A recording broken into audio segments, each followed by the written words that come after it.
What I Believe. This is chapter 1 from the book You Can Heal Your Life by Louise. Hi everyone, welcome back to Skill Bahasa Inggris, and today I'm gonna read this book for you. Thank you for following this channel. Let's get started. Chapter 1. What I Believe. The gateways to wisdom and knowledge are always open. Life is really very simple. What we give out, we get back. What we think about ourselves becomes the truth for us. I believe that everyone, myself included, is responsible for everything in our lives, the best and the worst.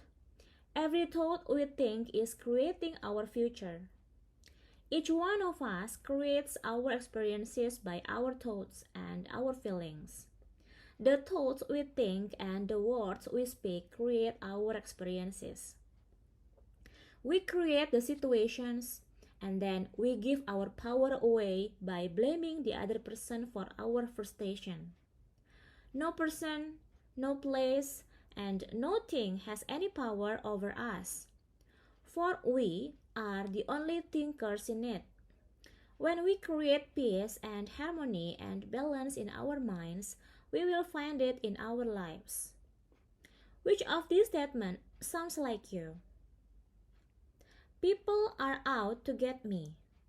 Everyone is always helpful. Each one of these beliefs will create quite different experiences. What we believe about ourselves and about life becomes true for us. The universe totally supports us in every thought we choose to think and believe. Put another way, our subconscious mind accepts whatever we choose to believe. They both mean that what I believe about myself and about life becomes true for me. What you choose to think about yourself and about life becomes true for you. And we have unlimited choices about what we can think.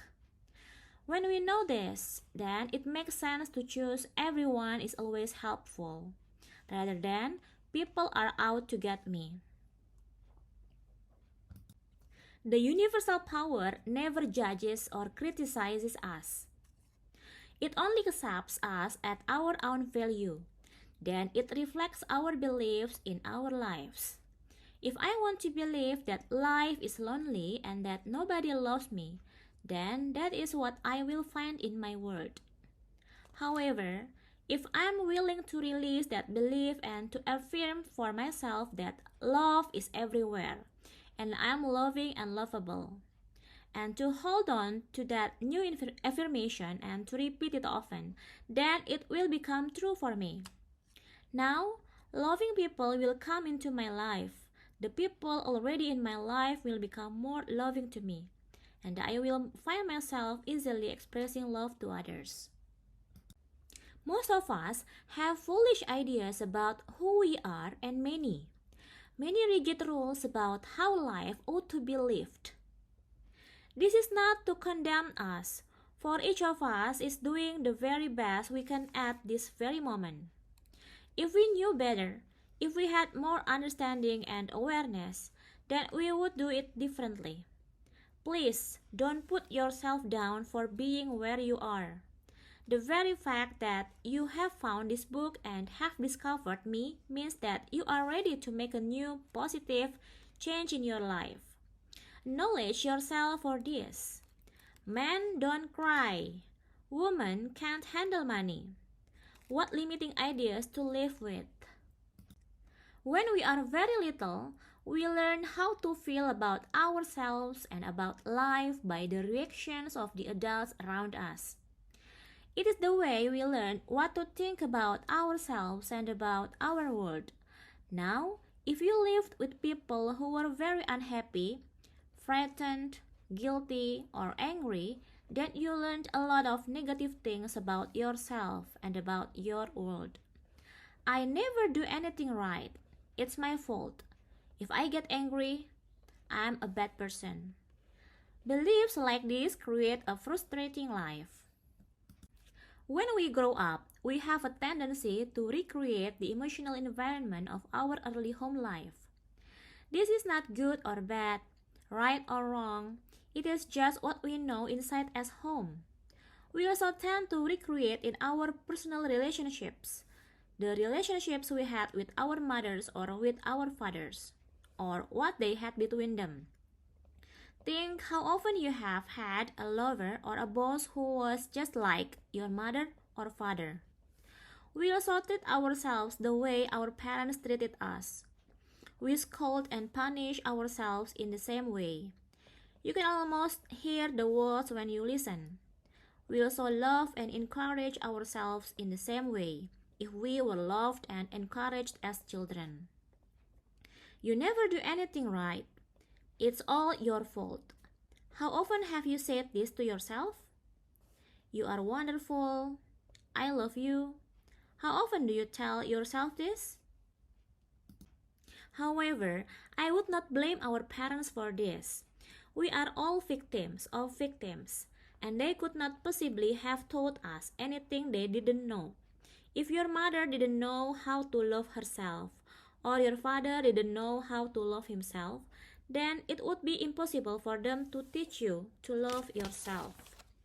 They were doing the best they could with what they had been taught. As children, if you want to understand your parents more, get them to talk about their own childhood. And if you listen with compassion, you will learn where their fears and rigid patterns come from. Those people who did all that stuff to you were just as frightened and scared as you are. I believe that we choose our parents. Each one of us decides to incarnate upon this planet at a particular point in time and space. We have chosen to come here to learn a particular lesson that will advance us upon our spiritual, evolutionary pathway. We choose our sex, our color, our country, and then we look around for the particular set of parents who will mirror the pattern we are bringing it to work on this lifetime. Then, when we grow up, we usually point our fingers accusingly at our parents and whimper, "You did it to me." But really, we choose them because they were perfect for what we wanted to work on overcoming. We learn our belief systems as very little children, and then we move through life creating experiences to match our beliefs. Look back in your own life and notice how often you live gone through the same experience. Well, I believe you created those experiences over and over because they mirrored something you believed about yourself. It doesn't really matter how long we have had a problem, or how big it is, or how life threatening it is. The point of power is always in the present moment. All the events you have experienced in your lifetime up to this moment have been created by your thoughts and beliefs you have held in the past. They were created by the thoughts and words you used yesterday, last week, last month, last year, 10, 20, 30, 40, or more years ago, depending on how old you are. However, that is your past. It is over and done with. What is important in this moment is what you are choosing to think and believe and say right now. For these thoughts and words will create your future. Your point of power is in the present moment and is forming the experience of tomorrow, next week, next month, next year, and so on. You might notice what thought you are thinking at this moment. Is it negative or positive? Do you want this thought to be creating your future? Just notice and be aware. The only thing we are ever dealing with is a thought, and a thought can be changed. No matter what the problem is, our experiences are just outer effects of inner thoughts. Even self-hatred is only hating or a thought you have about yourself. You have a thought that says, "I'm a bad person." This thought produces a feeling, and you buy into the feeling. However, if you don't have the thought, you won't have the feeling, and thoughts can be changed. Change the thought, and the feeling must go. This is only to show us where we get many our beliefs. But let's not use this information as an excuse to stay stuck in our pain. The past has no power over us. It doesn't matter how long we have had a negative pattern. The point of power is in the present moment. What a wonderful thing to realize. We can begin to be free in this moment.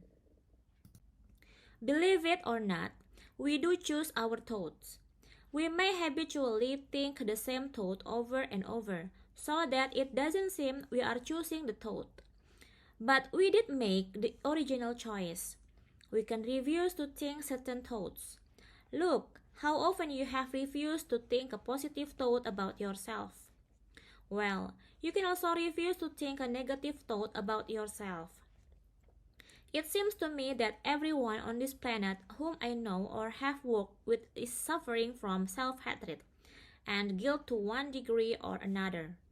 The more self-hatred and guilt we have, the less our lives work.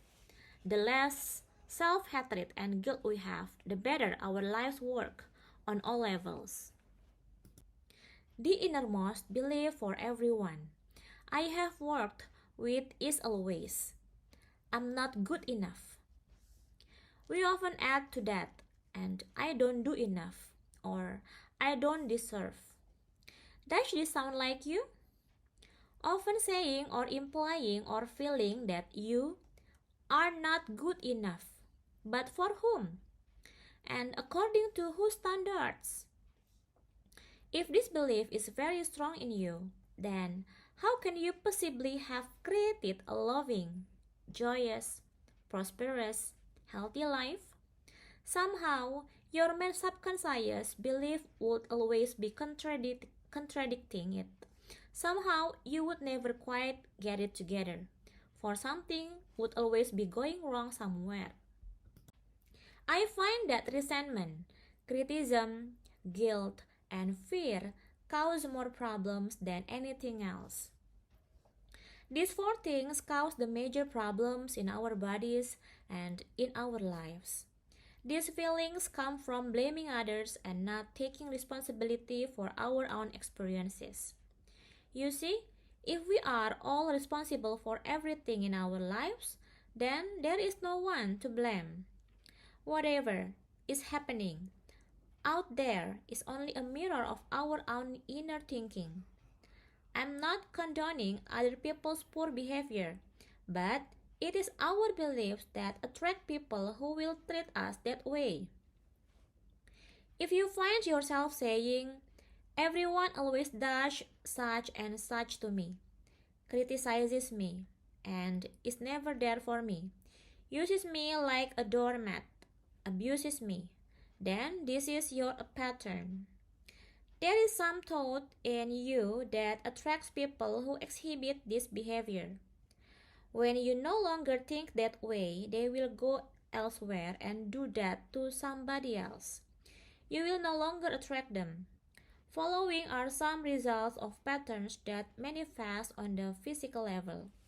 Resentment that is long held can eat away at the body and become the disease we call cancer. Criticism as a permanent habit can often lead to arthritis in the body. Guilt always looks for punishment, and punishment creates pain. When a client comes to me with a lot of pain, I know they are holding a lot of guilt. Fear and the tension it produces can create things like baldness, ulcers, and even sore feet. I have found that forgiving and releasing resentment will dissolve even cancer. While this may sound simplistic, I have seen and experienced it working. We can change our attitude toward the past. The past is over and done. We cannot change that now. Yet we can change our thoughts about the past. How foolish for us to punish ourselves in the present moment because someone hurt us in the long ago past. I often say to people who have deep resentment patterns, please begin to dissolve the resentment now when it is relatively easy. Don't wait until you are under the threat of a surgeon's knife or on your deathbed. when you may have to deal with panic too. When we are in a state of panic, it is very difficult to focus our minds on the healing work. We have to take time out to dissolve the fear first. If we choose to believe we are helpless victims and that it's all hopeless, then the universe will support us in that belief, and we will just go down the drain.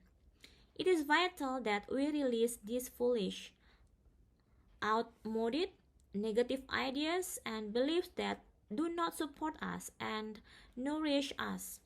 Even our concept of God needs to be one that is for us, not against us. To release the past, we must be willing to forgive.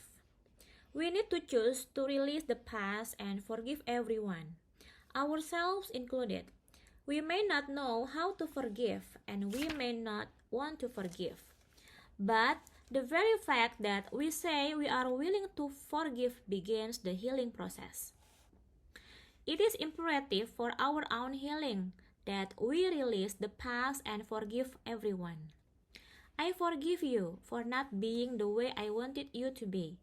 I forgive you and I set you free. This affirmation sets us free. All disease comes from a state of unforgiveness. Whenever we are ill, we need to search our hearts to see who it is we need to forgive. The Course in Miracles says that all disease comes from a state of unforgiveness, and that whenever we are ill, we need to look around to see who it is that we need to forgive. I would add to that concept that the very person you find it hardest to forgive is the one you need to let go of the most. Forgiveness means giving up, letting go. It has nothing to do with condoning behavior. It's just letting the whole thing go. We do not have to know how to forgive. All we need to do is to be willing to forgive. The universe will take care of the house. The universe will take care of the house. We understand our own pain so well, how hard it is for most of us to understand that they, whoever they are, we need most to forgive, were also in pain. We need to understand that they were doing the best they could with the understanding, awareness, and knowledge they had at the time. When people come to me with a problem, I don't care what it is: poor health, lack of money, unfulfilling relationships, or stifled creativity. There is only one thing I ever worked on, and that is loving the self. I find that when we really love and accept and approve of ourselves exactly as we are, then everything in life works. It's it's as if little miracles are everywhere. Our health improves. We attract more money. Our relationships become much more fulfilling. And we begin to express ourselves in creatively fulfilling ways. All this seems to happen without our even trying. Loving and approving of yourself, creating a space of safety, trusting and deserving and accepting will create organization in your mind, create more loving relationships in your life, attract a new job and a new and better place to live, and even enable your body weight to normalize. People who love themselves and their bodies neither abuse themselves nor others. Self approval and self acceptance in the now are the main keys to positive changes in every area of our lives. Loving the self, to me, begins with never ever criticizing ourselves for anything. Criticism locks us into the very pattern we are trying to change. Understanding and being gentle with ourselves helps us to move out of it. Remember, You have been criticizing yourself for years, and it hasn't worked. Try approving of yourself and see what happens. In the infinity of life where I am, all is perfect, whole, and complete. I believe in a power far greater than I am that flows through me every moment of every day. I open myself to the wisdom within, knowing that there is only one intelligence in this universe. Out of this one intelligence comes all the answers, all the solutions, all the healings, all the new creations. I trust this power and intelligence, knowing that whatever I need to know is revealed to me, and that whatever I need comes to me. In the right time, space, and sequence, all is well in my world. Thank you for watching, everyone. See you next time, and bye for now.